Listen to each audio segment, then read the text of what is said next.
More late model chassis changes. Dale McDowell is pissed. Anthony Macri back in a car, and more today. Let's go.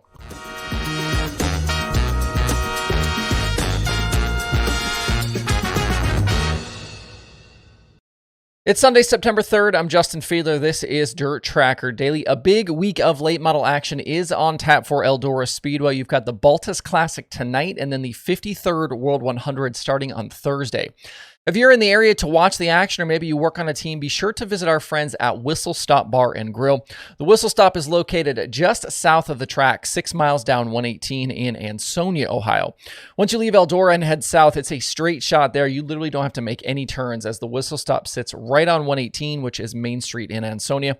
The Whistle Stop have been huge supporters of dirt racing with partnerships with Sheldon and Jack Hudenshield, Rico Abreu, Chris Wyndham, Cap Henry, the Dirt Nerds, Eldora Speedway, and obviously Dirt Tracker. They offer indoor and outdoor dining for breakfast, lunch, and dinner, or you can order online at whistlebarandgrill.com and take it back with you. Grab some new friends in the campground or grandstands and make the trip right down the road to the Whistle Stop, Ohio's favorite train depot. We'll start this Sunday show off with a bunch of late model stuff from the last few days. We had more chassis swappers this weekend with Kyle Bronson showing up with a new Longhorn piece switching from Rocket. He'd been pretty good through the spring and into the early summer, but struggled at Boone and through Cedar Lake. He wasn't bad at Davenport, but picked up a pair of fourth place finishes this weekend at Deer Creek and Mississippi Thunder with that new car. He's currently 7th in the World of Outlaws standings. We'll see if this works out for him going forward. And Tyler Erb showed up Friday to Mississippi Thunder to run against the Outlaws in a new MB Customs chassis. He had issues in that feature and ended up 21st. Last night at Portsmouth, back with Lucas, he needed a provisional to start the main event and then hard charge to 11th. If he was going to switch away from Rockets, I'm not sure I would have guessed it would be to an MB car, but maybe there were signs a few weeks ago with Erb running a second Mars 28 car at Red Cedar with the XR Working Man series. It's not been a good season for Turbo as he's way down in 8th in the Lucas standings. He has his lowest season win total since 2017, just 3 wins this year. Those 3 victories came at East Bay with Lucas. That was way back in February. He had a Mars win at Brownstown in April and an XR Working Man at Legit in May. He's got just 8 top 5s in 45 Lucas appearances. We'll see if this new car can turn things around, but it clearly wasn't a magic bullet the first 2 nights out. Last night's Lucas victory went to Ricky Thornton Jr. It was his 17th of the year. He's going to continue setting that record as we go forward if he picks up more wins. He started 7th and was to the front with 19 to go. Brandon Overton, Dalton Wilson, Hudson O'Neill all also led laps in that one, but they all ended up settling for top 5 finishes. Headed to Tyler County today, Overton's cushion to McCready for that final chase spot has grown to 140 points. With the Outlaws, Brandon Sheppard, Bobby Pierce split wins at Mississippi Thunder and Deer Creek. Pierce had issues Friday and had damage, but still managed to hard charge from 16th to 2nd in that one. It was back-to-back wins for Bishop, and a second on Saturday night was his 5th straight podium finish against the Outlaws. Those guys definitely seem like they're finding their footing with that Longhorn now. Maybe something to keep an eye on here as we get into this World 100 week. Pierce won last night at Deer Creek with no breaks over the final 15 laps. He was able to hold off the B5 for his series best 10th win of 2023. The Outlaws don't race again until the end of the month, and Pierce is very solidly in control of that championship right now. Weekend Hunt, the front series wins went to Ashton Winger and Dale McDowell, although the Mac Daddy was not happy last night in Victory Lane. McDowell was out front, but slowed at halfway, thinking the caution was out. He'd apparently heard something on the receiver, but there was no yellow shown around the racetrack. And before the caution was eventually thrown, Winger and Zach Mitchell drove past him. And under the caution period, McDowell vehemently protested to get the lead back because officials charged him with the yellow and thus used the blend rule to put him into 3rd.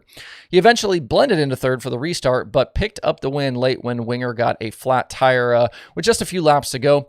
In his Victory Lane interview, amongst other things, he said, quote, "I am just aggravated as hell right now to win the race. I've done this shit 42 years, and that's the first I've seen anything like that," unquote. Pretty rare to see Dale McDowell fired up like that, but hey, at least he still ended up with the win. Jumping over to some sprint car stuff, we obviously talked quite a bit last week about Anthony Macri, his lack of recent sprint car starts, and his late week Facebook statement about needing a break.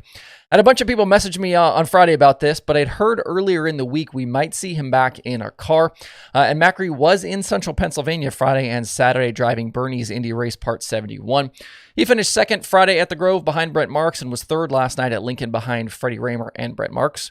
He'll be back to Lincoln tonight for the Dirt Classic finale. He told Jeremy Elliott, quote, "A mental break does not mean I'm not going to be in a race car. A mental break for me is not having to work on the race car and being able to get away from racing during the week," unquote. It sounds like we'll see Macri at the Tusky 50 in the 71 and then a pick and choose schedule for the rest of the year. At Skagit with the World of Outlaws Sprint Cars, we had 3 different weekend winners. Thursday, Sheldon Haudenschild had a crazy 16th to the win charge on a racetrack with plenty of character. It was his first Outlaw win since June 17th at Beaver Dam. I tweeted back on Friday that there are few drivers more exciting than Sheldon, I think, in the entire world of motorsports when he's doing what he does. I think I said Sheldon Haudenschild doing Sheldon Haudenschild things. He admitted in Victory Lane it's been a tough season, and the numbers show that. All the major stat categories have trended in the wrong direction for that team in 2023. He was second on Friday also, but then showed the other side of his driving style last night, catching the turn 3 cushion wrong while running third and going for a pretty big ride. He finished 23rd on the night. I feel like the electrifying and often destructive duality of Sheldon was on full display this weekend.